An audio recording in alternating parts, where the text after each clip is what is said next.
La Tecla Muerta no se hace responsable de los comentarios compartidos por los invitados.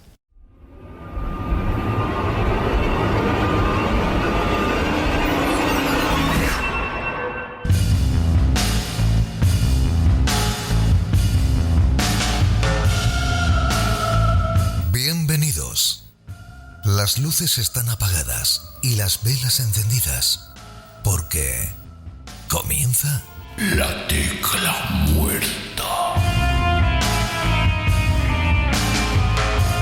Un espacio dirigido y presentado por Jorge Sánchez.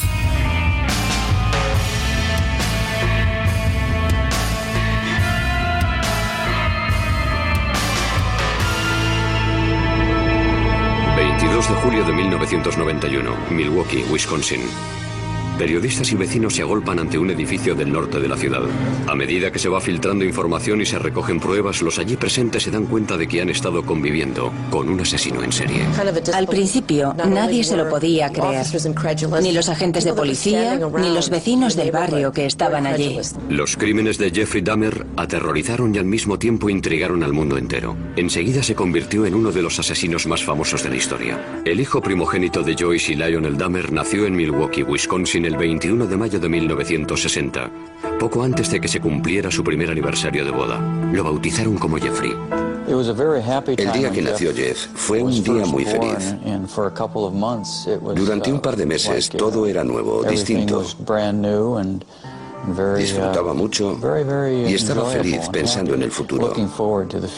Mientras su padre terminaba los estudios de química, Jeff se convirtió en un niño inteligente y cariñoso. Era un niño muy vital. Le gustaba luchar, correr y hacer gracias delante de la cámara. Le gustaba jugar y estar rodeado de otros niños. Era muy extrovertido. Jeff también era un niño tremendamente curioso. Le gustaba jugar con las cosas, tocarlas y estudiar su textura. Parecía que estaba en sintonía con su entorno. Simplemente quería saberlo todo sobre lo que le rodeaba. Pronto empezaron a fascinarle los animales. Una vez, cuando Jeff tenía 4 años, vio cómo su padre recogía los huesos de varios pequeños animales que habían muerto debajo de la casa. Los saqué y los eché en un cubo de metal para luego tirarlos todos juntos. Y al dar contra el fondo, hacían un ruido frío. Jeff cogió unos pocos y los echó también al cubo. Viéndolo así, parece que fue algo macabro, oscuro y siniestro. Pero he de admitir que no era más que curiosidad infantil. Lionel terminó los estudios tras doctorarse en química. Después la familia se trasladó a Ohio y se mudó 3 veces antes de echar raíces en una finca arbolada de más de 8.000 metros cuadrados en la localidad de Bath, a 1 hora en coche al sur de Cleveland. Entonces Lionel empezó a darse cuenta de que Jeff, que antes era tan sociable, se había convertido en un chico tímido y retraído. Parecía que no estaba a gusto con la gente. Cuando Jeff tenía 10 años ingresaron a su madre porque tenía ansiedad. A partir de entonces el matrimonio de sus padres empezó a desmoronarse. Durante la adolescencia continuó sintiendo la misma fascinación hacia los pequeños animales, pero entonces empezó a interesarle cómo eran por dentro. Por otro lado, coleccionaba animales que encontraba muertos en la carretera. Cogía una bolsa de basura y se recorría las carreteras de campo de Ohio en busca de cadáveres. Jeff llevaba el animal que había encontrado al patio de su casa y allí, escondido entre los árboles, lo diseccionaba. Ahora estoy convencido de que aquello fue el principio de la espiral que lo llevó a hacer lo que hizo.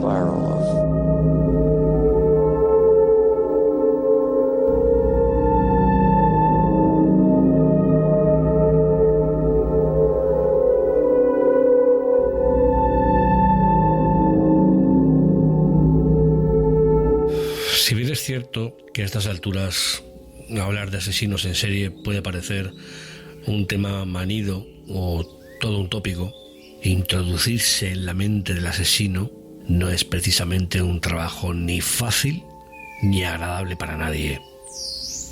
Ni para mí desde el estudio, ni para vosotros y vosotras desde donde nos escuchéis.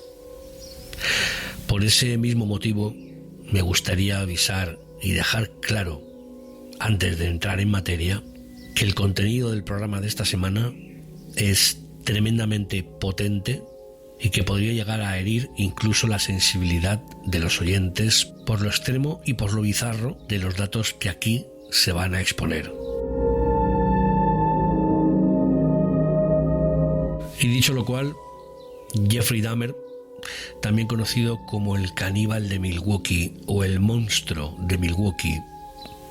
Fue un asesino en serie y delincuente sexual estadounidense responsable del asesinato y el desmembramiento de nada más y nada menos que 17 hombres y adolescentes entre los años 1978 y 1991.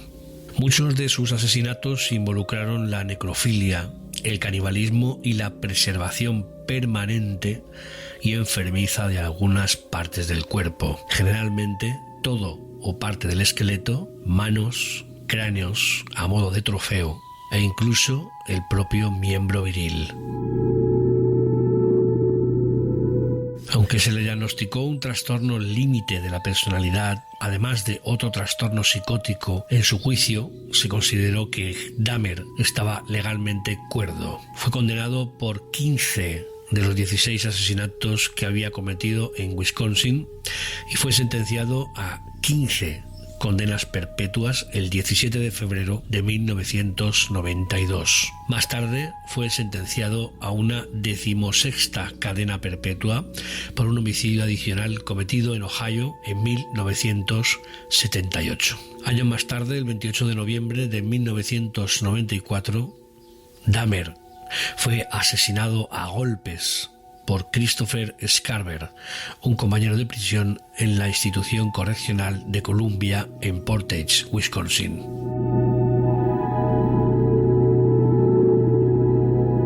Una persona que disfrutó en todo momento de lo que hacía, que frecuentaba locales masculinos en los que, tras proponer a sus víctimas una sesión fotográfica en la intimidad, acababa con sus vidas para momentos después tener relaciones sexuales con los cadáveres. Después, con toda la sangre fría, los abría en canal, los descuartizaba, los desmembraba y guardaba, como quien guarda fascículos de un coleccionable, cráneos a modo de trofeo con los que se excitaba, manos, esqueletos completos y otras partes del cuerpo.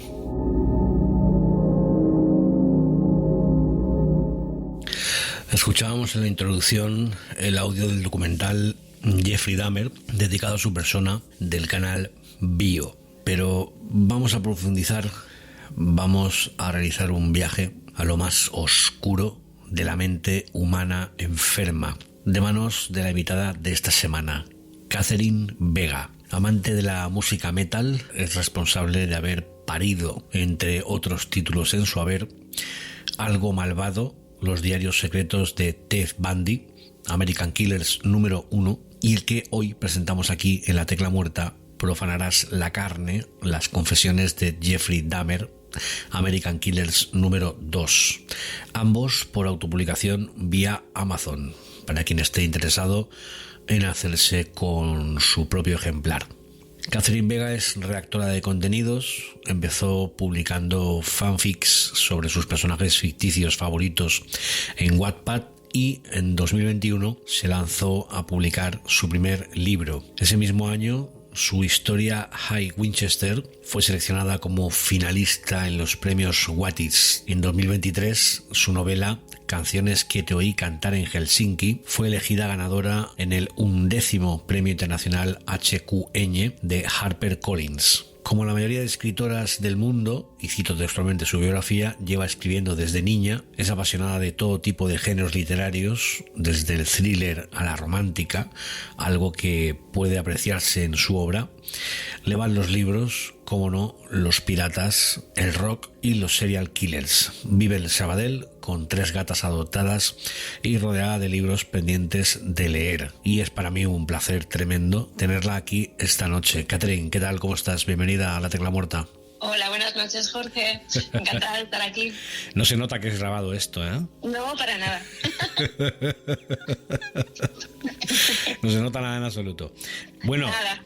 Que decía en la introducción que para mí es un placer tenerte aquí doblemente placentero porque, oye, las personas que escribís, chapó, como decimos siempre, pero en este caso, siendo autopublicación, habiendo un, vamos a decir, sobreesfuerzo en ese sentido, doblemente chapó, porque sé lo que es. Mi enhorabuena desde aquí antes de empezar. Muchas gracias. Y además agradecerte que me enviaste personalmente un ejemplar para hacer posible el programa, o sea que bueno, muchísimas gracias. Te decía a micrófono cerrado que había hecho una introducción del programa. Hemos escuchado parte de un documental de Canal Bio, de los pormenores y los pormayores de Jeffrey Dahmer, y yo la verdad tengo que confesarte que yo no conocía la historia. Mira ¿verdad? que nada. Mira que me gustan los serial killers también, pero no conocía la historia de Dahmer y me ha puesto los pelos de punta, ¿eh? Ostras, pues la historia de Jeffrey es como una de las más conocidas. Es como de los serial killers, es una estrella del rock. Sí, por ¿no? así decirlo, es de los más conocidos. Advertí a los oyentes y a las oyentes que el programa era, vamos a decir, contundente y que podía herir incluso alguna sensibilidad, porque el modus operandi que suelen decir por ahí en los crímenes de Dahmer, creo que estarás conmigo en que son bastante desagradables. Entonces, bueno. Tenía unas cuantas pillas que si sois un poco pues impresionables, pues a lo mejor no. este programa Totalmente. consumir con moderación. Totalmente. La primera pregunta, fíjate que tenía muchas por hacerte, es porque veo, además, me choca, y de hecho lo pone en tu biografía, que eres amante y además escritora no solamente del thriller y del género de terror, sino también de la novela romántica. Entonces me chocaba un poco el hecho de, madre mía, esta mujer capaz de tocar estos temas tan repulsivos, tan tremendamente impactantes, y sin embargo luego con la potencia con la que escribes el tema romántico.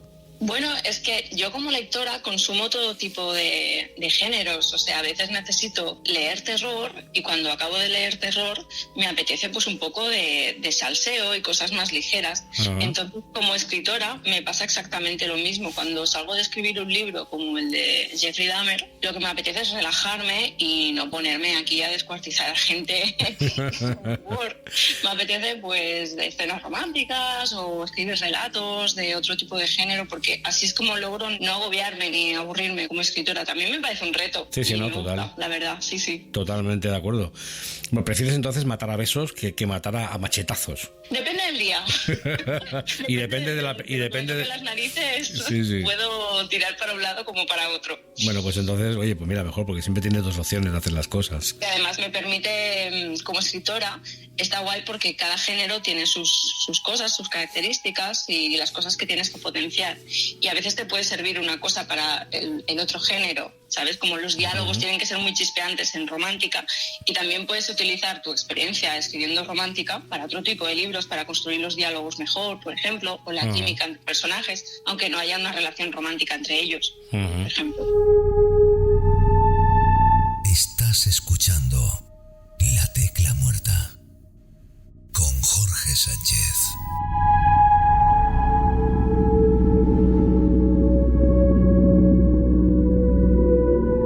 Bueno, ¿te parece que nos metamos en la piscina de golpe? Venga, dale. Me vas a permitir que cite textualmente de tu libro, en el aviso de contenido, igual que lo he avisado yo, lo avisas tú, y dices algo tal que así: muchos de los episodios que Jeffrey protagonizó están bien documentados y otros no tanto. Tras una profunda investigación mediante libros, entrevistas y documentos judiciales, me he encontrado con varias contradicciones en ciertos datos, como las distintas versiones de la infancia que han ofrecido tanto Lionel, padre, o Joyce, madre, del susodicho. Posiblemente ambos tienen razón a su manera, porque, y esto es una frase que he subrayado, los que escucháis el programa sabéis que yo no me leo los libros, yo los estudio, porque al final los tengo repletos de tachones, de posits y de marcas por todas partes. Y esta frase me ha gustado mucho. Dices, una historia está compuesta de verdades que se contradicen. ¿Es el caso de Dahmer? ¿Crees que realmente nos vale esta expresión para este personaje? Sí, totalmente, porque cuando él fue detenido, él lo confesó absolutamente todo, pero luego con el paso de los años, o sea, lo confesó con todo tipo de detalles y sin cortarse un pelo, pero luego con el paso de los años, él mismo cambió la versión porque seguramente tampoco lo recordaba exactamente tal cual pasó, porque yo creo que nos pasa a todo el mundo, cuando tenemos un recuerdo, se va distorsionando con el paso del tiempo y lo que nosotros le vamos añadiendo, aunque no sea verdad, entonces se convierte en verdad. Yo creo que pasa en todas las historias, en todos los recuerdos, con lo cual me parecía importante poner esto al principio del libro, porque depende qué documental veas o qué libro biográfico leas de Jeffrey, puedes encontrar contradicciones. Y para mí fue difícil en plan de, vale, ¿con qué versión me quedo? Porque evidentemente yo no sé cuál es la real. Seguramente ni él lo sabría 100%, ni los padres ni los que le conocieron. Con lo cual me pareció guay poner de esto para que nadie me viniera en plan de, pues en este año esto no pasó así, lo he leído en tal libro. Y es como, bueno, voy a avisarlo por si acaso. Bueno, de todas maneras, aquí también hay una contradicción. Siempre se suele decir que los psicóticos o los paranoides o los esquizofrénicos o los, en definitiva, dementes o enfermos mentales tienen esta particularidad. Dicen una cosa, luego hacen otra o viceversa, o nadan en la contradicción constante. Pero, porque siempre hay un pero, en fin, estos días que he estado revisando y conociendo el caso de Jeffrey, como te decía, no lo conocía, me encuentro con que las autoridades, cuando llega al juicio, no solamente le condenan prácticamente a cadena perpetua por cabeza, sino que se dan cuenta de que este hombre mentalmente está cuerdo. Es decir, no hay... Se suele decir siempre que padecer esquizofrenia o padecer algún tipo de psicosis es motivo suficiente para pensar que es una enajenación mental y que la persona pues no está en posesión de sus facultades mentales y que justifica lo que ha hecho. Y en realidad no es así. No lo es, no. La mayoría de asesinos en serie no estaban locos, son psicópatas, pero eso no significa que estén locos. Correcto. Sigo leyendo, si te parece, dice: en profanar la carne he intentado encajar todas las piezas, incluso aquellas de las que hay poca información o alguna incoherencia, rellenando los huecos que desconocemos de la vida de Jeffrey Dahmer, etcétera, etcétera, etcétera. Dice: este libro es una versión ficcionada, hay que dejarlo claro, para que luego, como tú dices, nadie se lleve ninguna sorpresa, de lo que pudo ser la vida y los pensamientos del carnicero de Milwaukee. Y por tanto, me he tomado algunas libertades narrativas, agilizar la historia y lograr que algunos datos inconexos encajaran de la forma más creíble posible. Es una pregunta un poco jodida, te advierto, pero ¿qué partes, sin hacer un spoiler demasiado grande, qué partes van a diferenciar y van a tener claro, más o menos, que son ficcionadas y no corresponden a la realidad?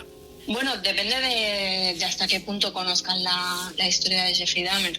Pero, por ejemplo, Jeffrey tiene una relación bastante especial con su madrastra.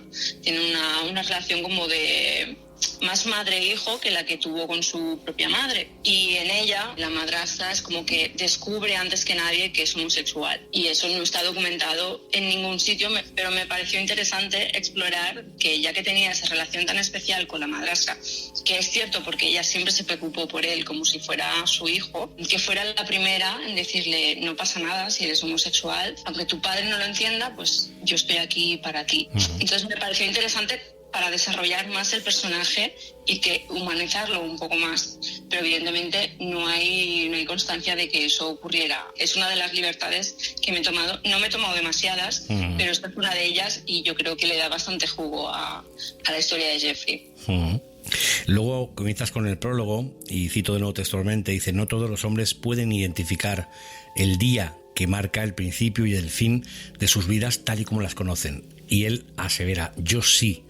Y es ahí cuando hace mención a que al famoso día de la detención, para los que no tengáis ni puñetera idea, de refrescaros la memoria, él parece ser, corrígeme si me equivoco, Catherine, se fue de casa de la madre, le acaba viviendo con la abuela parece ser que llega un momento en que lo echa de allí por todos los chicos que él lleva al sótano de la casa, en fin, la convivencia. Yo me imagino, no sé, es que esto contado así la verdad es que pierde, pero insisto, cuando uno ve un documental o se empieza a informar sobre este tío, la verdad es que mira que a mí me ha gustado el cine gore y he visto cosas que también ponen los pelos de punta, pero se lo comentaba un amigo mío esta mañana por teléfono.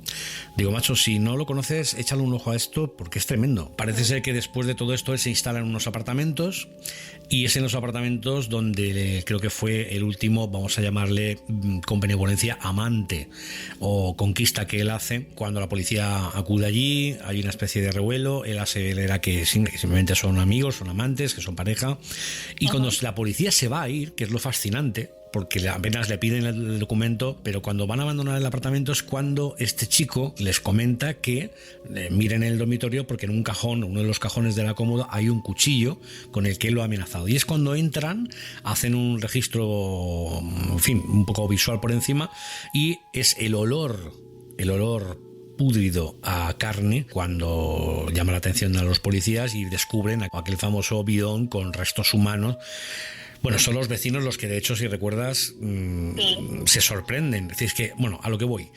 fíjate, podemos vivir puerta a puerta con un asesino, con una persona que esté con demencia o con algún tipo de problema, y no tendríamos ni idea, porque parece ser que el comportamiento de este hombre era, entre comillas, relativamente normal.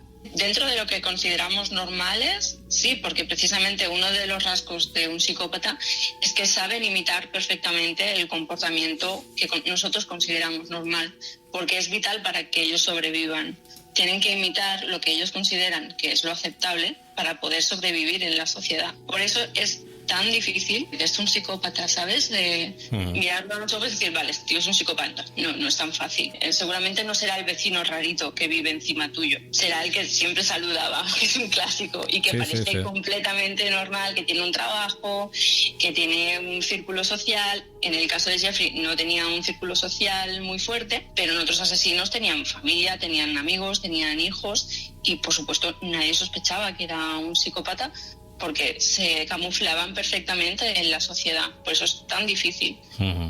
Además, fíjate, sacan aquel bidón repleto de ácido con restos humanos, encuentran cráneos que al parecer él guardaba como un trofeo, y aquí viene parte de lo que avisábamos de las partes duras del programa. Él llegaba incluso a masturbarse viendo, observando esos trofeos. Es que es bizarro, es que no me cabe en la cabeza, de verdad. Lo particular, yo creo que de Jeffrey es que, como él mismo contó, tenía como varios trucos para intentar que los asesinatos fueran más desplazados en el tiempo y no arriesgarse tanto a que lo pillaran. Entonces, uno de los trucos para calmarse era masturbarse con los cráneos, por ejemplo. Otra cosa también que hacía, pues a veces guardaba los esqueletos enteros y los montaba en plan puzzle para recomponer todo el esqueleto, y entonces se masturbaba mirándolos, comiendo también parte de la carne. Era una forma de, esta noche no salgo de caza, pero tengo cosas en casa que me pueden calmar hasta el siguiente asesinato, porque si asesino cada semana, las probabilidades de que me pillen son mucho mayores que si lo hago una vez cada 3 meses. Y eso es algo que él contó. Él decía, si es verdad o no, no lo sabremos ya porque está muerto, de que él en el fondo no le gustaba matar. O sea, matar para él era un medio para un fin, que es conseguir tener a alguien a su lado. Pero a él el hecho de matar no le gustaba especialmente. Lo veía como algo que tenía que hacer para conseguir tener a esas personas junto a él para siempre. Así como otros asesinos sí que disfrutan del hecho de matar, y lo dotan de algo pues sexual o lo que sea, para él no. Y pues yo creo que esto es una de las cosas más interesantes que tiene Jeffrey Dahmer como asesino. Entre otras muchas, porque bueno, ahora entraremos en lo que es el perfil de los asesinos, ¿no? Pero, hombre, para no gustarle, la verdad es que se aplicaba, ¿eh? Sí, pero él contaba que su modus operandi era estrangular, porque decía que era la forma menos dolorosa de matar a gente, que le parecía lo más benevolente para sus víctimas. Excepto en una ocasión que tuvo que usar un cuchillo porque se le despertó una de las víctimas, pero claro, él las dormía y luego los estrangulaba. No se recreaba en la tortura como si hacían otros. Lo hacía casi todo post-mortem, con lo cual yo creo que es bastante interesante este rasgo en un asesino, porque no suele ser habitual. El verano de 1978 empezó para Jeffrey Dahmer con la ceremonia de graduación del instituto. A partir de ahí, fue de mal en peor. Sus padres, tras años de terribles discusiones, se divorciaron. El padre de Jeffrey, Lionel, se marchó a vivir a un motel cercano a la casa familiar. Sin que Lionel lo supiera, la madre de Jeff cogió a David, su hijo menor, y se trasladó a Wisconsin. Jeffrey se quedó solo en casa intentando superar la ruptura de sus padres. A Jeff le hizo mucho daño que sus padres se divorciaran. No quería que sus compañeros de clase se enteraran, porque le daba vergüenza. Jeffrey Dahmer tenía 18 años y, como la mayoría de los adolescentes, tenía fantasías sexuales. El problema era que en sus fantasías Jeffrey mataba a su amante. Estaba solo en una casa aislada, así que ahora tenía la oportunidad de llevar a cabo esas fantasías. Varias semanas después de la graduación, Jeffrey recogió a un autoestopista que se encontró en la carretera, Stephen Hicks, de 19 años. Ojalá hubiera seguido mi camino, pero no lo hice. Me di la vuelta y lo recogí. Y entonces, la pesadilla se convirtió en realidad. Jeffrey invitó a Hicks a su casa. Bebieron cerveza y pasaron un par de horas juntos. Después, Hicks le dijo que tenía que irse, pero Jeffrey no quería estar solo. No quería que se marchara, así que cogió lo que encontró más a mano, una barra de pesas, le dio en la cabeza y lo mató. A continuación, con la lucidez suficiente para darse cuenta de que había cometido un asesinato, se puso a ocultar las pruebas. Descuartizó el cuerpo de Hicks con un cuchillo. Había practicado muchas veces con los animales atropellados que recogía. Metió los trozos en bolsas de basura y en mitad de la noche las cargó en el coche para llevarlas al basurero. De camino lo detuvo la policía por pisar la línea continua. Los agentes le preguntaron a Jeff qué llevaba en las bolsas y a dónde iba tan tarde. Jeff estaba atrapado. Sin embargo, había preparado una mentira. Les dijo, es basura, voy a llevarla al basurero. Y el agente no abrió las bolsas. Les dijo que había mucha tensión en su casa y que se le había ocurrido que yendo al basurero se olvidaría un poco de todo. La policía le puso una multa y le dejó marchar. Jeff volvió a casa atormentado por la culpa. Guardó los huesos de Stephen Hicks bajo la casa durante 2 semanas. Después los machacó con un mazo. Luego fue tirando los fragmentos en círculo entre las hojas y la maleza detrás de la casa.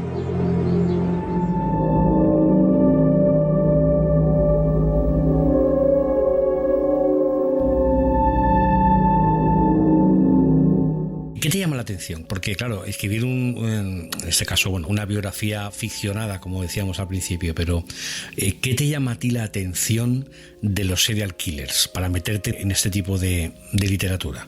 Bueno, yo creo que es la cercanía a conocer el mal absoluto entendido dentro de nuestros rasgos humanos. Nosotros nos consideramos, tú y yo, buenas personas, pero en el fondo quizás sabemos que todos tenemos una parte de seres malvados, pero lo escondemos, lo reprimimos. En cambio ellos es como que no. Y es muy atrayente conocer hasta qué punto puede llegar el ser humano, alguien que es como tú y como yo, y que podría ser nuestro vecino, nuestro padre, nuestro hijo. Entonces me atrae mucho esa parte de humanidad que nos negamos a reconocer como humana. Por eso les llamamos monstruos, cosa con la que yo no estoy de acuerdo. Para mí no son monstruos, son humanos, pero otro tipo de humanos. ¿Sabes lo que te quiero decir? Sí, sí. Porque si los llamamos monstruos es como que los diferenciamos en plan de no, yo soy una buena persona, pero ellos son monstruos, no tienen nada que ver conmigo. No son humanos, son animales, y eso no es verdad. Son humanos como tú y como yo, tienen otro tipo de sentimientos, los llevan de otra forma, sienten diferente y tienen otro tipo de frustraciones, pero son humanos. Porque corrígeme de nuevo, pero creo que este es el serial killer número 2. Sí, el primero fue Ted Bundy. Ted Bundy, correcto. ¿Hay un 3 o todavía no está publicado? Porque he estado buscando en tu biografía y es cierto que encontraba el resto de novelas que, como decíamos, pertenecían a otro género, pero al verlo clasificado como número 2 me ha afanado en buscar el 3, pero no está, o es que está en proceso. El 3 está en proceso, que vale. Justo lo he empezado esta semana, es el de Richard Ramírez. Vaya, otra joya de la criminología. Yo voy a por los bestsellers. A por lo gordo. He tenido aquí que apuntar unas notas. Si te parece, vamos desmenuzando un poquito, vamos hablando de cada uno de esos puntos. Y creo que tengo entendido que según la psicología y la psiquiatría han establecido, no ahora, desde hace mucho tiempo, una serie de conductas o de pautas comunes en el perfil de un asesino, sea serial o no sea serial. Por ejemplo, y es muy interesante, el de número 1 citan visión del otro, en este caso de la víctima, como causante de daño, obstáculo o amenaza.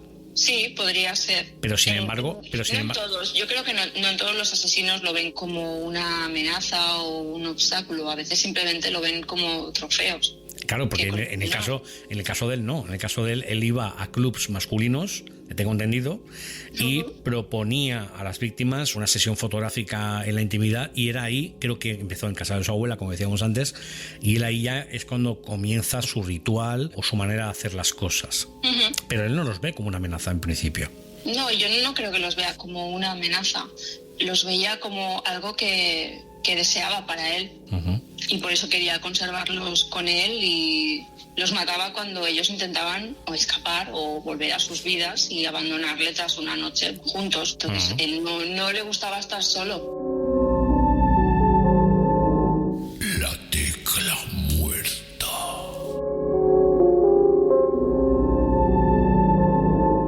En el número 2 dice un alto grado de psicopatía. Y generalmente, aunque se han dado crímenes hacia personas que nada tenían que ver con el círculo más cercano al asesino, casi en su totalidad las víctimas, aunque fuera de forma esporádica, sí tuvieron contacto con su mano ejecutora de forma circunstancial, como es el caso. La capacidad de distanciarse de su víctima emocionalmente hablando lo encaja de inmediato en un perfil psicológico, como decíamos, con un alto grado de psicopatía. Creo que ahí también encaja él, porque realmente él sí que es cierto que hay un acercamiento emocional bestial, porque entiendo que hay una seducción, hay un acercamiento. Hay un vínculo emocional con sus víctimas. Correcto. Claro, por eso me llama más todavía la atención, ¿no? Alguien con el que has tenido un roce físico, emocional, y que puedas estrangularlo, acabar con su vida y después hacer lo que hacía. Sí, es que es muy fascinante que siga este patrón. No suele ser tampoco habitual. Otros asesinos no pasan una noche romántica o sexual con sus víctimas y después de haber disfrutado de sexo, lo que sea, o de relaciones afectivas, decidas drogarlo y matarlo. Suele ser, vas de caza, atrapas a una víctima y haces con ella lo que quieras. No tienes un acercamiento de más allá de seducirlo para tus fines. Me imagino que lo utilizaría, como decíamos, simplemente y meramente como una herramienta o una manera de hacer las cosas. A veces sí, y a veces yo creo que intentó establecer relaciones normales, porque él lo explicaba, de que con alguno lo intentó incluso en varios días, y que al final, cuando esa persona decidía que ya hasta aquí había llegado, que había sido una relación esporádica, a él le entraban como todos los males, todos los demonios que tenía en la cabeza, y no lo podía permitir, y era en plan de, pues te mato, y así nunca me abandonarás. Luego es curioso, Catherine, porque creo que el 90, o me atrevería a decir que en realidad el 100% de las personas en las que él se fijó y con las que luego pues tuvo esta relación y acabó con sus vidas, eran o latinoamericanos o afroamericanos. Es curioso también, se ha centrado en esa parte de la sociedad. No hay tampoco nada en su pasado, ni en la infancia ni en la adolescencia, que haya podido dar pie a fijarse o a centrar más su atención en ellos. Esto genera un poco de controversia porque los asesinatos de Jeffrey en los últimos años se han hablado de ellos en la clave de racial. Y él siempre hizo hincapié en que no se trataba de una cuestión racista, sino que eran personas que por su raza, evidentemente, eran más vulnerables, y por eso les resultaba más fácil seducirlos, ofrecerles dinero a cambio de una sesión de fotos, pero que él no sentía predilección por ni un negro o un latino, porque también mató a blancos. Con lo cual era simplemente porque, primero, era más fácil acceder a ellos, y segundo, y seguramente esto también influyó, la policía hacía mucho menos caso a la desaparición de un chico negro homosexual que a la de un chico blanco. Que eso ya de por sí, Catherine, es tremendo. Claro, es tremendo, y eso en parte jugó mucho a su favor. Seguramente hubo una parte que lo hizo así también porque se daba cuenta, pero no creo que fuera en plan de voy a matar negros porque odio a los negros. No creo que fuera eso, sinceramente. No había motivo, como dices, del color de piel, simplemente... Él dijo que no. Y en esto la verdad es que yo le creo, porque tiene un patrón bastante, pues si era latino o era blanco, hay un poco de todo. Sí que la mayoría eran negros, pero yo creo que fue una cuestión de esto que te he dicho, de que era mucho más fácil, eran más vulnerables. En fin, el número 3 es la discreción, y yo creo que ahí ya hemos dado unas pistas hace un momentito que estábamos hablando, cuando decíamos que bueno, pues que como parecía una persona normal, como era un vecino que imitaba, como tú decías, que has utilizado esa palabra, para pasar desapercibido, pues creo que ahí tenemos la respuesta. Pero en este punto dicen: la personalidad de la mayor parte de asesinos no suelen tener grandes particularidades, vamos a decirlo así, que lo hagan diferenciarse del resto de la población. El acto de asesinar no está delimitado a una estructura psíquica que haga que la persona destaque por el tipo de habilidades sociales que tiene. Es decir, no es una persona que yo que sé, que tuviera un don musical o que tuviera, qué sé yo, pues eso mismo, ¿no? Algo que hiciera llamar la atención en sí mismo a su persona. Y sin embargo, hay aquí otra contradicción, según el propio testimonio del padre. Ahí entramos también en otra contradicción, porque han dado versiones diferentes todo el tiempo, que de pequeñito era un niño súper extrovertido, que hacía carantoñas, que quería ser siempre centro de la atención, que tocaba todo, que siempre estaba encima de todo, que en fin, que eso ya de por sí es un detalle llamativo para recordar a una persona. Sí, sí, totalmente. Además, el padre explicaba que de pequeño era un niño como súper empático con los animales, por ejemplo, que siempre le había interesado el tema de la biología y tal, y que siempre había sido cariñoso con el padre más que con la madre, porque la madre creo que tenía una depresión postparto bastante heavy, que la alejó de Jeffrey en el sentido afectivo, y yo creo que eso lo marcó mucho.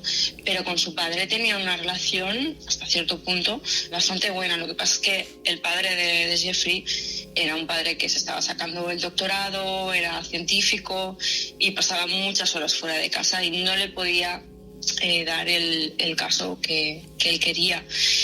Pero el padre contaba en su libro, porque escribió un libro, que Jeffrey fue un niño completamente normal hasta que tuvo una especie de enfermedad en los genitales y tuvieron que hacerle una operación que fue muy dolorosa para él, y que él se pasó como días y días llorando en el sofá, gritando que se le arrancasen, que no podía más, y era muy pequeño, tenía 4 o 5 años. Y dice que a partir de esa operación lo pasó tan mal en la recuperación que Jeffrey nunca volvió a ser el mismo, con lo cual, si eso tuvo algo que ver luego... Para mí es como una mezcla de cosas, claro, que vas metiendo en una coctelera. Eso es. Que puede acabar detonando. Eso es. Sí, al final no es un motivo único, sino que es una suma de muchas historias. Claro, sí. Tú puedes nacer con una psicopatía y nunca matar a nadie. De hecho, hay 40.000 psicópatas por ahí que no son asesinos en serie. Pero si en ese mix le vas añadiendo pues rechazo de tus padres, o te hagan bullying en la escuela, o que tu desarrollo sexual está relacionado con la violencia, entonces claro, es un cóctel que acaba explotando. Sí. Bueno, he de decirte, deciros, nos estáis escuchando ahora mismo en el programa, que la idea de la emisión de hoy era contar con la opinión de un psicólogo, un criminólogo o una psiquiatra, pero al final con las prisas ha sido prácticamente imposible. Yo me he hecho aquí, como te decía, mis chuletas en cuanto al perfil psicológico, etcétera, etcétera. Pero bueno, decir que efectivamente, pues igual podemos cometer algún error a la hora de confirmar o de aducir cualquier cosa, pero bueno, perdonar nuestra ignorancia si lo hacemos, pero bueno, dentro de todo esto que estamos contando, evidentemente hay personas que tienen un pasado, vamos a decirlo en plata, jodido o demasiado turbulento, y sin embargo luego se desarrollan con total normalidad, y viceversa. Claro. Y viceversa, hay personas que han tenido una infancia irrepetible y sin embargo luego se convierten en auténticos monstruos. No sabemos realmente, ¿no?, al final cuál es el detonante, el porqué, aunque me imagino que dentro de mi ignorancia absoluta en estos temas, pues debe de tener una explicación, obviamente, ¿no? Uno no coge y hace lo que hace porque sí, habrá una explicación. Pero bueno, en su caso, insisto, la contradicción, y vuelvo a usar la palabra, es constante. Leyendo tus páginas, me imagino que en partes que no son ficticias, porque ya tenía algunos datos, uno encuentra estas repeticiones, vamos a decirlo así, estos datos contradictorios una y otra vez. Totalmente. Yo creo que la mayoría de asesinos se contradicen entre lo que desean y lo que quieren ser, y Jeffrey no era una excepción en eso. No, en ese caso.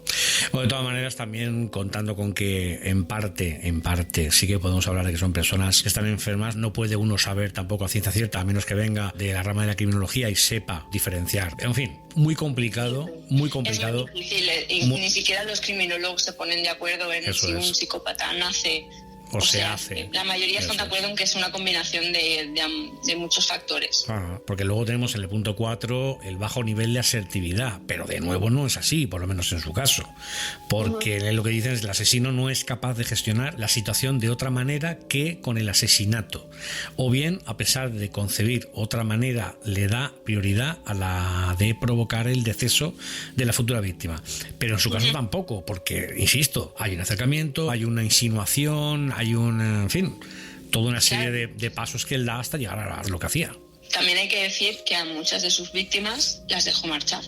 No siempre asesinaba. Y entre su primer asesinato y el segundo pasaron casi 10 años. Casi 10 años, sí. Muchísimo, y es muy extraño en un asesino en serie que haya ese periodo de enfriamiento tan largo. No suele pasar. Fíjate, es un dato que a lo mejor a las personas que nos escuchan puede parecerle, incluso me atrevería a decir que estúpido, pero él trabajaba en una fábrica de chocolate. Sí, no sé, y caramelos. Él creo que estaba, corrígeme de nuevo si me equivoco, creo que era uno de los que, vamos a decirlo así, que removía el chocolate, la cadena, ¿no?, de fabricación. No sé si Willy Wonka se sentirá aludido, pero me parece, permitidme la broma, pero en fin, no sé, me pareció un dato que me resonó en las tripas, por el doble sentido, ¿no? Es decir, oye, alguien que está en un ambiente de trabajo tan dulce y luego resulta que bueno, en fin, no sé, es que un poco como Gacy, ¿no? Que hacía de payaso para los niños. Por ejemplo, ¿no? Y luego asesinaba adolescentes. Yo sí tuvo diferentes trabajos, incluso estuvo en el ejército. Sí. Y también tuvo uno que fue sacando sangre en un laboratorio químico, imagínate. Y estuvo bastantes meses sacando sangre a pacientes. Imagínate un asesino en serie rodeado de tubos de sangre. Realmente, para él fue terrible. ¿Sabes qué pasa? Que aunque tenía preparadas las preguntas porque sabía que me iba a pasar cuando te llamara por teléfono, me quedo en blanco, pero no por no saber qué decir, sino porque me fascina tanto. Aunque las respuestas sean sencillas o sepamos un poquito predecibles qué es lo que uno va a responder, es que me parece tan increíble, de verdad, que alguien esté en su cama durmiendo después de hacer todo lo que ha hecho. Obviamente estamos poniendo racionalidad y razón en alguien que no la tiene, que debajo del colchón guardes un esqueleto humano. Que puedas con torsos humanos, que en tu nevera haya trozos de cabezas, de cadáveres. Es como un ambiente muy malsano. Es que no, de verdad que no me puedo hacer la idea el mero hecho de coger a alguien por el cuello y apretar hasta que deje de respirar. Es decir, el quitarle, robarle la vida a un ser humano, a un ser vivo, me parece, tú has utilizado la palabra perfecta, monstruoso. Es monstruoso, pero si lo piensas desde el punto de vista de un psicópata, es la máxima expresión de poder. No, claro, eso sí. El máximo vínculo que puedes establecer con una persona, porque esa persona siempre será tu víctima, siempre será tuya. Entonces, ese subidón que consiguen al matar es lo que les lleva a seguir matando, porque siempre buscan recrear esa sensación una y otra vez. Es como una adicción. Pronto descubrió los bares y discotecas de ambiente de Milwaukee que se convirtieron en el coto de caza favorito del asesino. A los 20 y tantos años, Jeff estaba afincado en Milwaukee. Vivía en casa de su abuela y era asiduo de los locales de ambiente de la ciudad. Nadie sospechaba que este joven solitario y guapo con cara de niño iba a convertirse en un asesino en serie. Era considerado un tío bueno en la comunidad gay. La gente lo encontraba atractivo. Muchas personas nos dijeron que era la clase de chico al que quieres cuidar y mimar. No le importaba que fueran negros, blancos, amarillos, indios o mulatos. Si le parecían atractivos, intentaba ligárselos. En noviembre de 1987, Dahmer conoció a Steve Tuomi, un joven de 25 años en un club del centro llamado 219. Después de tomar unas copas, se fueron a pasar la noche al Hotel Ambassador, que estaba muy cerca. Dahmer usó un viejo truco para que Tuomi entrara en ese estado de sumisión que tanto anhelaba. Le eché unos cuantos somníferos en la bebida para dejarlo inconsciente. Solo quería pasar la noche con él. Cuando me desperté por la mañana, tenía los antebrazos llenos de cardenales y él tenía el pecho morado y le salía sangre de la boca. Estaba colgando por un lado de la cama. No recuerdo haberlo matado a golpes, pero debí de hacerlo. Estás escuchando La Tecla Muerta con Jorge Sánchez.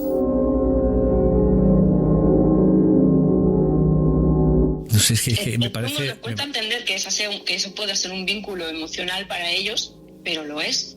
Cuando tú matas a una persona, sí, no, imagino que estableces un vínculo por sí, no, claro, imagino, él incluso tendrá sus recuerdos, utilizar la palabra bonitos, no sé, de esa seducción o de esos momentos de intimidad, o claro, hasta llegar a la excitación sexual, imagínate. Claro, y además eres caníbal, como él, es como la máxima posesión que puedes ejercer sobre una persona. Es que no solo lo matas, sino que lo devoras y formará parte de ti para siempre. De hecho, siempre se ha utilizado esa palabra, esa expresión, cuando se habla del canibalismo dentro de los serial killers, el hacerlo parte de ti. Claro. Es decir, has engullido su carne, has comido su espíritu, ¿no? Como decían los indios Lakota americanos, que cuando ingerías el cuerpo del animal, ellos antes de matar al animal para poder comer, que no tiene nada que ver con lo que estamos hablando, pero ellos daban gracias al universo, a la madre naturaleza, y según ellos la madre naturaleza les daba la autorización y ellos automáticamente, entonces ahora sí mataban,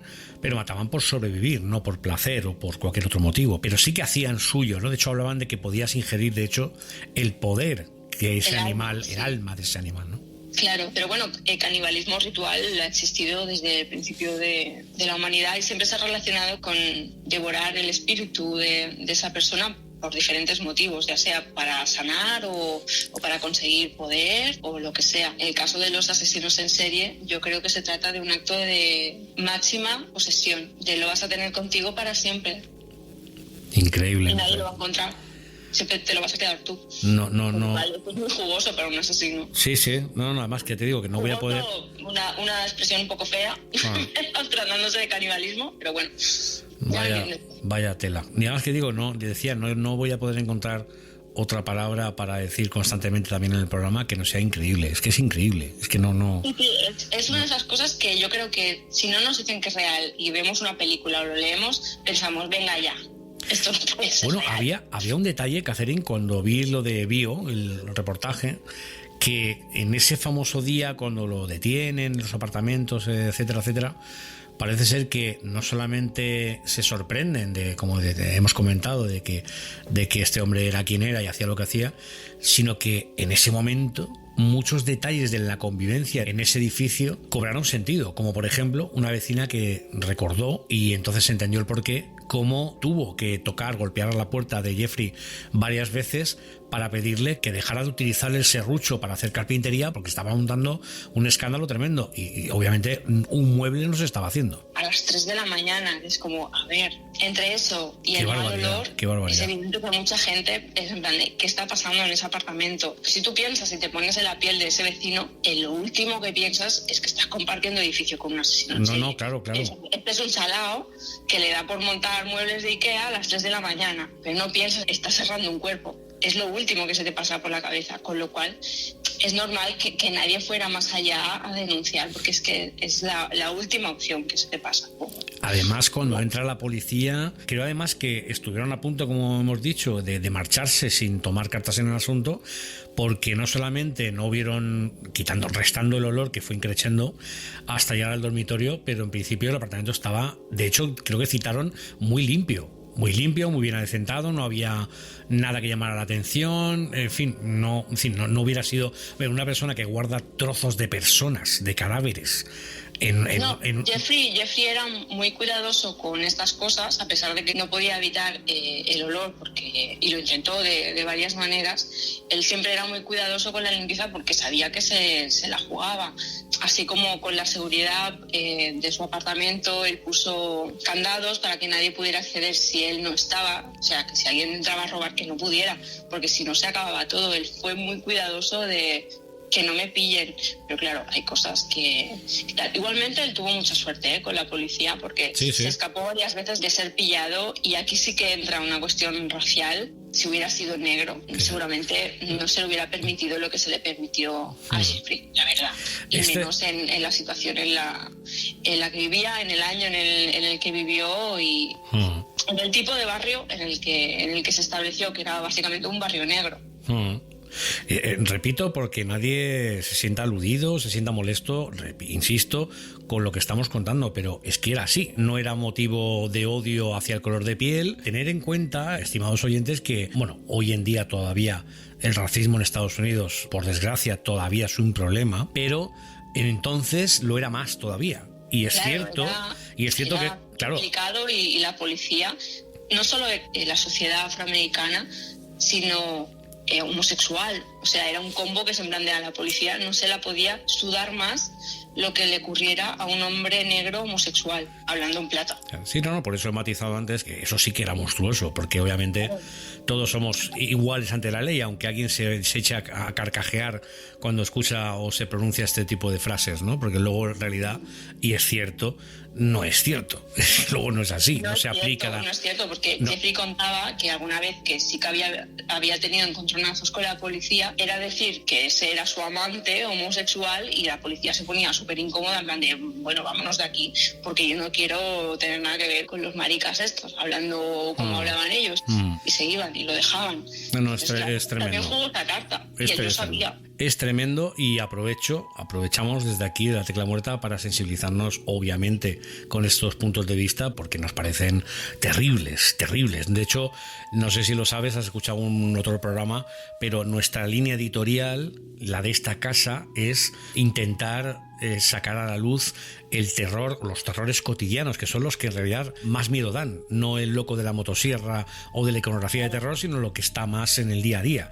Y este tipo de comportamientos del propio ser humano, en este caso de Fuerzas de Seguridad del Estado, hablamos en este caso de Estados Unidos con referencia concretamente con el trato racial, pues es una barbaridad en muchos casos. No estamos diciendo que sean todos los que son ni que son todos los que están, pero hay que reconocer que es un problema y que lleva muchas veces a confusiones o a tratos con personas así, como le pasó a él en este caso. Claro, hay un componente racial que no se puede obviar, pero yo creo que la gente se centra más en que las víctimas eran negras y no en todo lo demás, en que él se fue a vivir a un vecindario negro donde sabía que había continuamente problemas de drogas y de delincuencias, y que lo que hiciera un chico blanco iba a pasar completamente desapercibido, porque él iba a ser el menos problemático de ese edificio.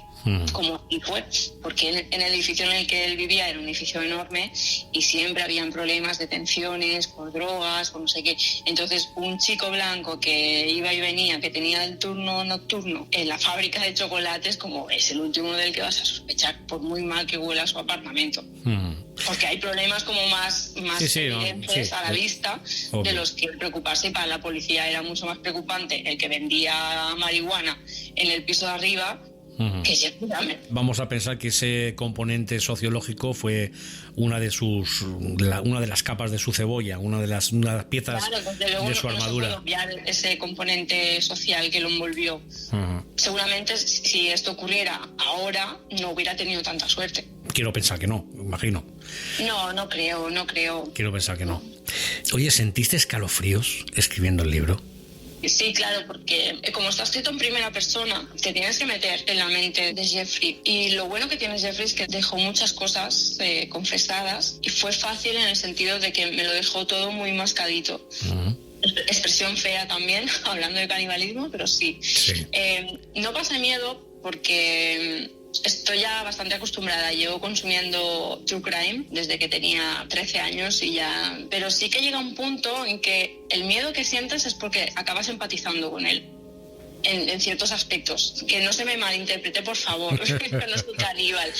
Pero sí que hay cosas con las que nos podemos identificar, como, yo qué sé, si has tenido una infancia en la que te han hecho bullying, o te ha faltado un padre, o eres un solitario, claro que te puedes identificar con Jeffrey Dahmer, porque él también lo fue. Y yo creo que estos son sentimientos súper humanos y frecuentes que podemos sentir prácticamente todos. Si hemos sido el rarito de la clase, acabarás empatizando con él. Y yo creo que esto es lo que da más miedo. Y lo que me han dicho muchos lectores, lo he pasado peor cuando me he dado cuenta de que estaba empatizando con él que con los asesinatos en sí. Que con lo que eso hacía. Es lo que da más miedo. Ajá.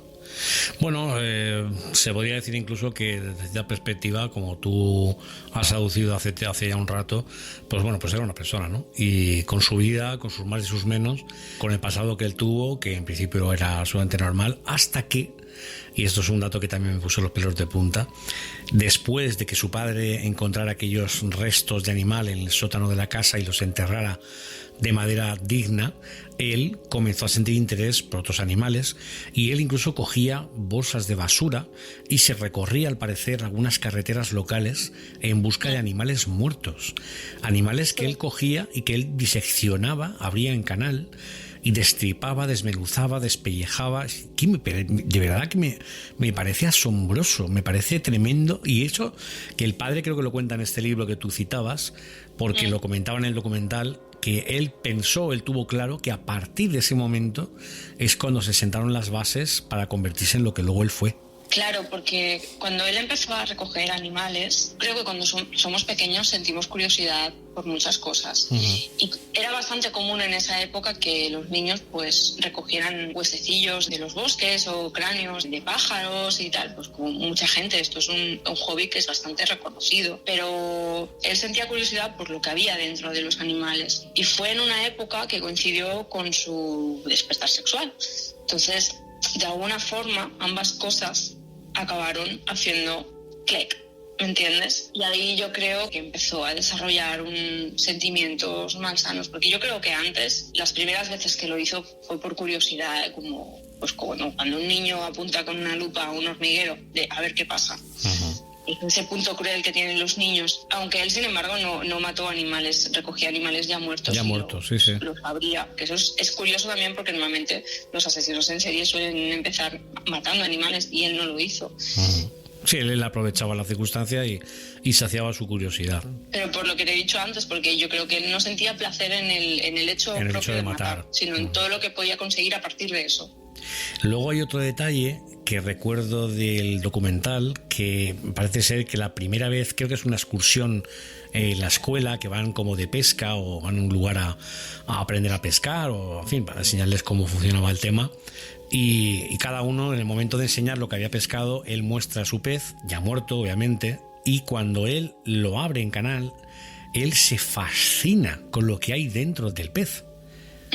Fíjate, sí. O sea, pero que el padre también lo recuerda como algo un poquito, como algo que iba un poco más allá de esa fascinación, vamos a tildar entre comillas de normal, como decíamos, de la curiosidad infantil, porque él lo tocaba todo, él también matizaba que lo tocaba todo, las texturas de las cosas.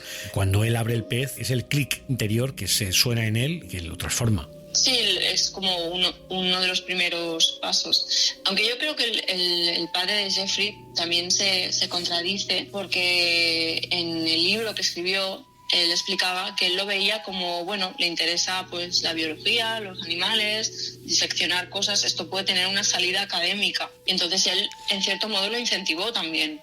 Le ayudó pues a hervir los huesos para conservarlos, le animaba a probar diferentes soluciones químicas para poder tratar a esos animales, si los quería diseccionar, si los quería, no sé, si quería ser taxidermista o algo así.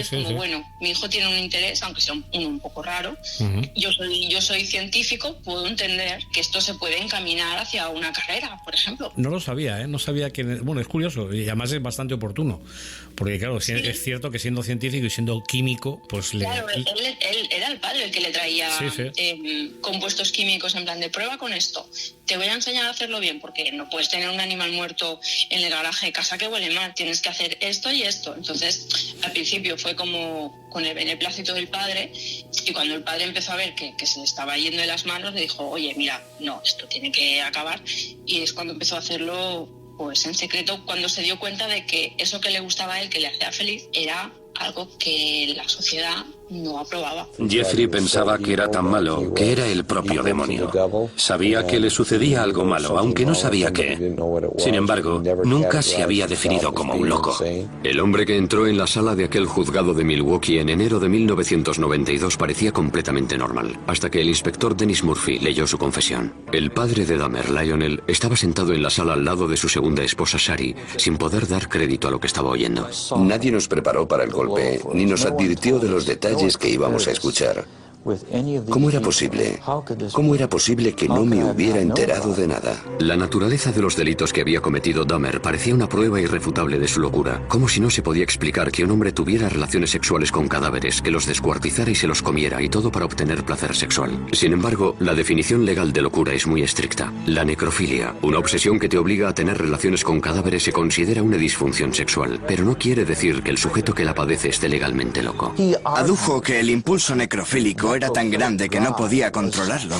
Pero en Estados Unidos eso no se considera un eximente. El jurado votó, 10 contra 2, que Jeffrey Dahmer estaba legalmente cuerdo. Algunos parientes de las víctimas de Dahmer asistían al juicio en silencio. Otros lloraban.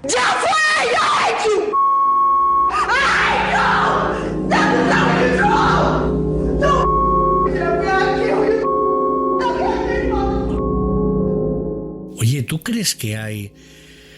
Es una pregunta jodida, ¿eh? Es una pregunta que se puede, en fin, pueden tocar desde muchas perspectivas, pero ¿tú crees que hay casualidades o causalidades? Porque claro, todo esto que estamos diciendo, insisto, que yo no conocía, de que el conocimiento académico del padre lo hubiera podido aplicar más tarde en su modus operandi a la hora de conservar los restos, vamos a decir así, de sus víctimas, puede ser una casualidad, pero hay también quien pueda verlo como una causalidad, es decir, somos lo que somos y hacemos lo que hacemos y terminamos haciendo lo que somos y lo que hacemos porque sí, porque la vida es así y porque sencillamente las casualidades son lo que son. Sí, totalmente. Yo creo que es una mezcla de ambas cosas, de las casualidades y las causalidades. Es posible que si Jeffrey hubiera tenido un ambiente en casa diferente y si su padre no hubiera sido científico, su modus operandi a lo mejor no hubiera sido ese, o directamente no hubiera sido un asesino en serie, hubiera sido un psicópata, pero no hubiera desarrollado las ansias de matar. Si se hubiera criado en otro tipo de ambiente, seguramente no se hubiera sentido tan solo y no hubiera empezado a beber para no sentirse solo ni para sentir esas pulsiones, o las hubiera podido dirigir de otra manera, o si hubiera nacido en esta época,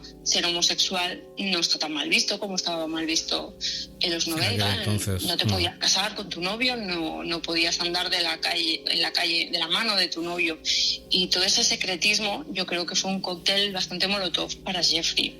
Según tu opinión, en esos 10 años, ese paréntesis que hemos comentado, porque son muchos años, en una década podían haber pasado muchas cosas. ¿Qué pasaría en su vida o por su mente en ese lapso tan largo de tiempo para permanecer como en hibernación? Yo creo que fue una mezcla de no quiero decepcionar a mi padre, no quiero hacerle daño, porque él tenía una relación muy especial con su padre, y también fue una mezcla de no quiero ser este tipo de persona, voy a hacer lo que sea para no volver a repetir el primer asesinato por mucho placer que me otorgara. Voy a intentarlo de todas las maneras posibles. Eso es lo que hizo, y obviamente lo que voy a contar no está bien, pero esto es una muestra de que él lo intentó de varias maneras. Se iba a las saunas o a los baños homosexuales y drogaba a hombres para violarlos inconscientes y luego se largaba. Lo que quería era tener una persona a su plena disposición y que no le pidiera nada a cambio. Y de esta forma encontraba una manera de aplacar sus sentimientos de una forma que obviamente es un crimen, pero él lo intentaba en plan de, bueno, hago esto para no tener que matar, o utilizaba el alcohol para inhibir sus ansias. Él lo intentó de muchas maneras, también intentó mantener relaciones más o menos normales, pero claro, en esa época, en el ambiente gay de un lugar como Wisconsin, te puedes imaginar que no era fácil mantener una relación estable ni conocer hombres, pues como puede ser ahora, es sencillo. Es que es complicado, yo creo que lo intentó de varias maneras. Tremendo. De maneras erróneas, obviamente, pero bueno, lo logró durante 9 años. Que no es poco, no es nada habitual en un asesino en serie este periodo de... No, en absoluto. Calma, entre comillas. Y además, insisto, es que son muchos años y no sé si lo suficientes como para poder hablar, perdonar mi ingenuidad, pero no para curarse, pero sí para poder, no lo sé, quizás haber ido a un médico o haber retomado su vida de alguna manera, no lo sé. Pero 10 años, insisto, es un periodo de tiempo muy largo como para permanecer alguien que luego hizo lo que hizo, me refiero. O sea, teniendo en cuenta toda su biografía, pues me parece casi un milagro que en esos 10 años no haber cometido un crimen, no haber cometido ninguna fechoría. Bueno, cometió violaciones, pero no asesinatos. No asesinatos, claro. Cometió. Estás escuchando La Tecla Muerta con Jorge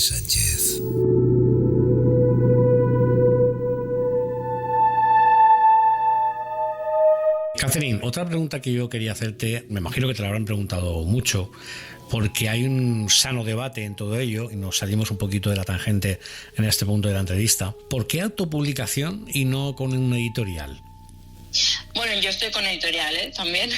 Ah, también estás con editorial. Sí, tengo otros libros con editoriales. Pero en el caso de los serial killers, ¿has preferido navegar en solitario? Sí, porque primero que no sabía en qué tipo de editorial encajar esta clase de libros, porque no es un libro de no ficción, pero tampoco es ficción 100%. Uh-huh. Son historias de true crime, pero noveladas. No lo veo en ninguna editorial.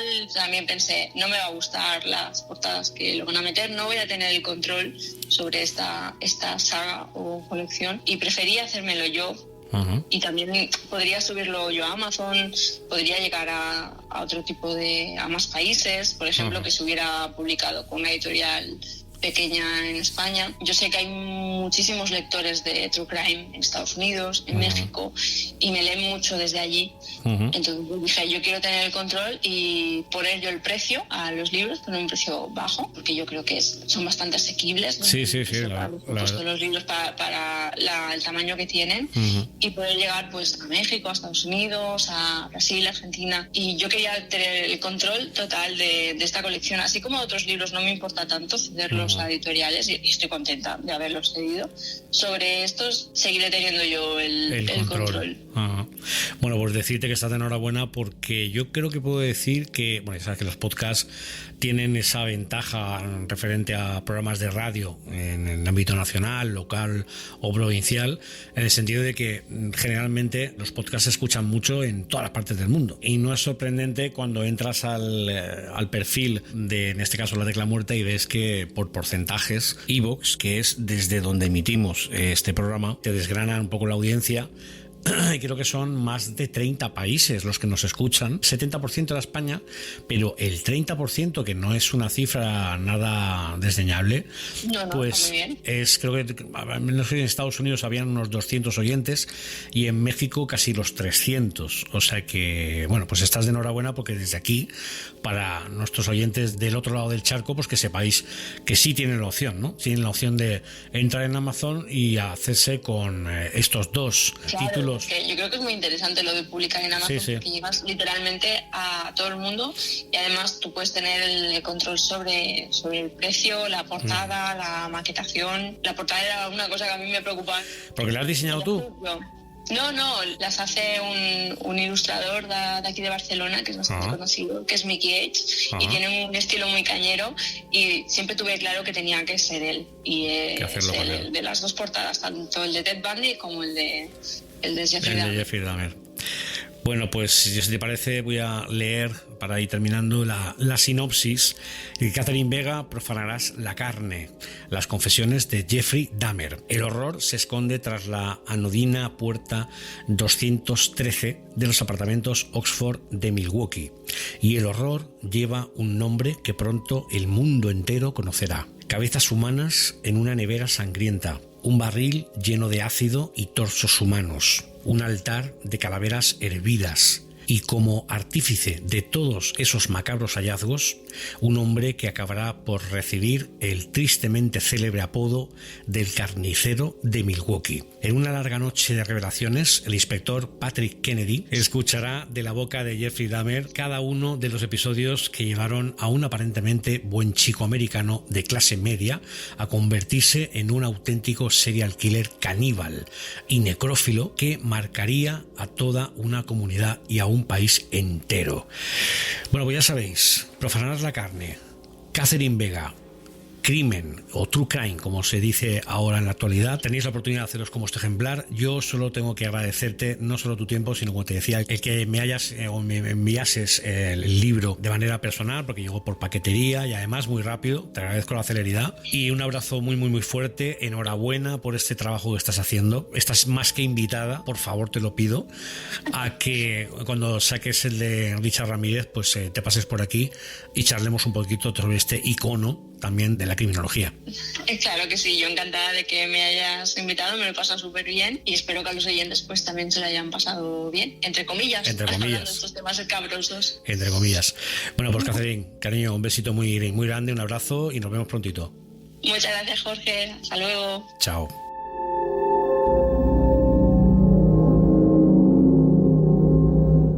La tecla muerta.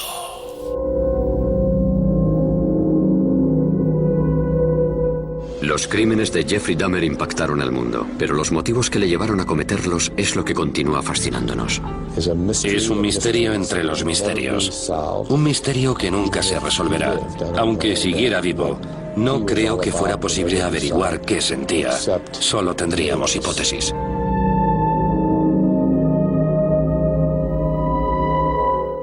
Hasta aquí. Pienso que como pincelada, entre comillas, que hemos dado sobre lo que podemos encontrar en este trabajo que presentamos hoy en La Tecla Muerta, Profanarás la carne, de Catherine Vega, bajo autoedición, y sobre la vida de este asesino en serie, es más que suficiente. Antes de despedirme de vosotros y de vosotras y de dar paso a la sección de nuestro crítico de cine Miguel Ángel Plana, Mensajes de Ultratumba, me gustaría matizar algunas cosas y lo comento por si alguien que escuche el programa le sigue quedando alguna duda al respecto. En primer lugar, en ningún momento he querido o hemos pretendido fomentar el morbo, ni tampoco desfavorecer, ni mucho menos, o hablar en sentido peyorativo sobre ninguna corriente sexual, política y mucho menos racial. En todo caso, y teniendo en cuenta, como me imagino que le puede suceder o le sucede a cualquier, como se suele decir, hijo de vecino o semejante, desde la sana búsqueda de respuestas intelectuales, sociales o históricas, hemos vuelto a lanzar al mar otra botella, otro pedacito de este humilde espacio de podcast, y aquí sí ha habido intención premeditada, dar voz, dar a conocer, exponer, mostrar lo que la invitada de esta semana ha forjado con mucho trabajo y mucho esfuerzo. Así es que desde aquí, Catherine, muchas gracias. Por último, aprovechar el tema que hemos tocado para resaltar y recomendar, para quienes queráis profundizar en criminología seria y de corte científico sobre el controvertido comportamiento humano, la figura y los títulos de algunos estudiosos en España, como lo fue, guste más o guste menos a unos y a otras, el ya desaparecido Francisco Pérez Avellán, descanse en paz, el maravilloso Vicente Garrido Genovés o la criminóloga y jurista Paz Velasco de la Fuente. Y cito algunos títulos por orden de mención: Crímenes y Criminales, volumen 1, claves para entender el mundo del crimen, de editorial Nautilus; El psicópata, un camaleón en la sociedad actual, de editorial Algar; y por último, Criminalmente, de la autora Paz Velasco y editorial Ariel. Habrán quedado dudas, preguntas por responder y plantear, de eso estoy seguro. Repito, espero que con lo expuesto, con todo el respeto del mundo aquí hoy y la bibliografía, tengáis documentación suficiente como para sacar vuestras propias conclusiones, aunque en el fondo el asesinato siga generando en nuestra psique un gélido y sobrecogedor escalofrío. Hasta la semana que viene. Abrazos y besos. Chao. Contacta con nosotros a través de nuestro correo electrónico lateclamuerta@outlook.es, o si lo prefieres directamente a través de Instagram, Spotify o iVoox.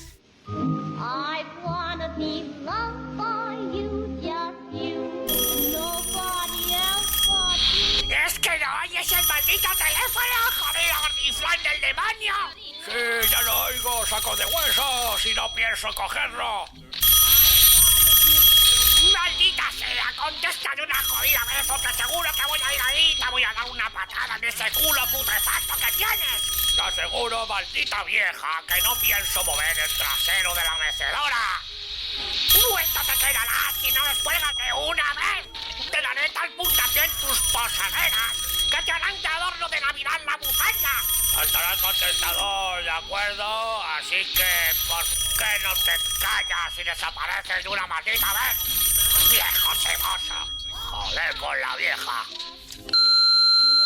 Hoy nos vamos a México. Hoy hablaremos de Macario. Y no es el conocido muñeco de un ventrílocuo, es un film de Roberto Gabaldón de 1960, basado en un relato del alemán Bruno Traven, quien ya sirvió de inspiración al gran John Huston con la adaptación de la magistral El tesoro de Sierra Madre. Un duelo sarcástico entre la muerte y Macario para ver quién puede con quién. Gabaldón se destacó por realizar en México varias adaptaciones de nuestro Blasco, como La Barraca o Flor de Mayo. Macario obtuvo una nominación al Oscar de habla no inglesa. La fotografía en blanco y negro corrió a cargo de Gabriel Figueroa, colaborador de cineastas como el mentado Huston y el Indio Fernández y amigo personal del autor del relato. Un claro oscuro poseedor de una belleza plástica que lo emparenta con el mismísimo Goya. Muy recordado aún y popular se hizo el corrido interpretado por el dueto América que adornaba la soundtrack. Abran los ojos, señores, y preparen las orejas, que se acaban los dolores, las molestias y las quejas. Macario es un aldeano sumamente pobre que tiene una familia numerosa y se dedica a vender leña en el pueblo. Harto de una vida de privaciones, su mayor deseo es poder comerse él solo un pavo, cual Carpanta, sin tener que compartirlo. Su esposa roba uno de la granja de una familia rica. Cuando Macario se dispone a comérselo, Dios, el diablo y la muerte se le aparecen para pedirle que lo comparta. Un drama fantástico y social. Casi todo en la vida de Traven es un misterio, comenzando por su auténtico nombre. Quizá este fuera uno más de sus seudónimos, y tal vez el más popular. Muy pocas veces concedió entrevista alguna. Esta ocultación polimórfica puede que tenga que ver más con las inquietudes revolucionarias pasadas del autor que con una protección del anonimato. Su anarquismo practicante le llevó a vivir de la ocultación, a crearse diversos seudónimos con los que escribía sus textos revolucionarios. Diversos avatares políticos hacen que tenga que huir de su Alemania natal y, atrapado por la Revolución Mexicana, terminará compartiendo su vida y su talento en el mismo refugio de huida que otra personalidad tan arcana como Ambrose Bierce. Sus historias siempre hablan de oprimidos que luchan contra sus opresores. Aparte de este relato alegórico, Macario, diversas historias suyas han sido adaptadas a la pantalla grande. No cabe duda que el film que lo encumbró fue el de Huston del 48, pero La rebelión de los colgados de Alfredo Beck Revena del 54, Canasta de cuentos mexicanos del 55, precedieron al que nos ocupa. Posteriormente, Gabaldón volvería a dirigir dos historias suyas más. La última, Días de otoño, de 1961, repetía con el mismo grupo de actores de Macario, Ignacio López Tarso y Pina Pellicer. La historia de Pina es bastante triste. Perteneciente a una ilustre familia de poetas e intelectuales, su carrera se truncó cuando fue requerida poco después de este rodaje para trabajar con Brando en El rostro impenetrable. Fue saludada como la nueva Audrey Hepburn. Aparentemente tuvieron una relación tormentosa y en 1964, posiblemente despechada, una depresión la llevó al suicidio. Macario fue una de las películas mexicanas más célebres y aún así, reivindicaciones posteriores aparte, cierto sector de la crítica acusó al realizador y a la cinta de demasiado artificiosas, de ser construida para satisfacer el gusto extranjero, imbuida de anacronismos que no reflejaban a una sociedad moderna. Estas apreciaciones condujeron al desprestigio del cine de Gabaldón, quien había sido uno de los directores más respetados de la industria fílmica azteca. El protagonista, López Tarso, con una larga tradición teatral a su espalda y uno de los actores más queridos de su país, volvió en mayo del 2014 a los escenarios naturales donde se rodó el film, para volver a ponerse en comunión espiritual y repetir la experiencia casi ultraterrena de su personaje. Fue seguido por multitud de fans. De la hermosa Pina Pellicer hay que decir que imprimió a su personaje un tono que la alejaba por completo del estereotipo de la mujer abnegada y sacrificada que era típico en el cine mexicano de aquellos años. También destacaría la interpretación casi bergmaniana de Enrique Lucero, La muerte.